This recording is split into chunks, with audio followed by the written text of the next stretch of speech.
Welcome back to Strength Talk. Today, we're diving into something super important for any leader, linking vision and values.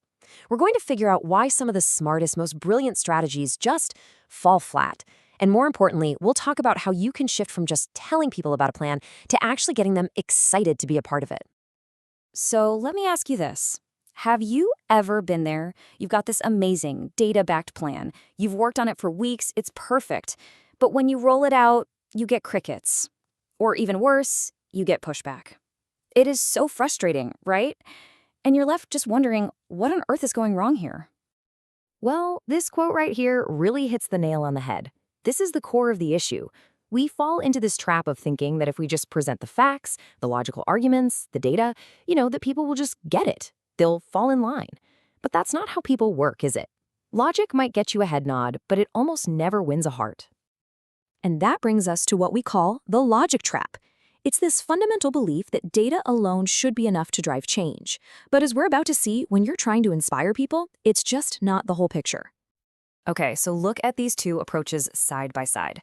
On the one hand, you have the logic-first approach. This is all about the what. Here's the data, here are the arguments, and what usually happens, you hit a wall of resistance. But then, on the other hand, there's the values-first approach. This one is totally different. It connects to the intrinsic why. It taps into what people actually care about, their core values.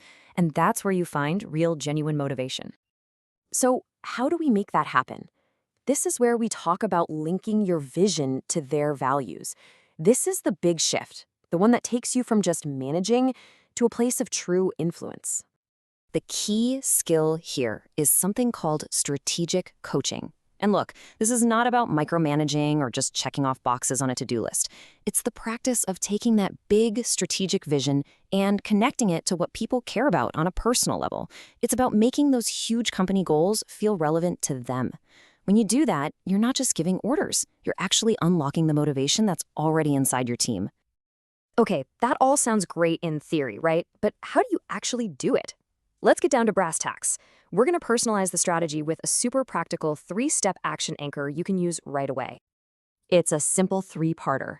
First, you're going to identify motivators. Second, you'll perform a crucial empathy check. And third, you'll connect the change to values.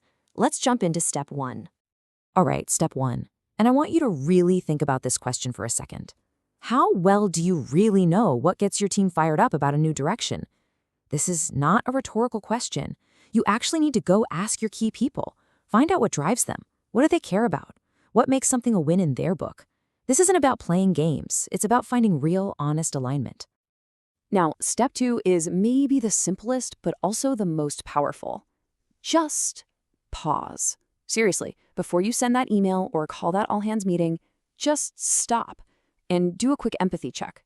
Try to genuinely see this change from their perspective. Put yourself in their shoes. That single moment of reflection can literally be the difference between a team that's on board and a team that's totally burned out.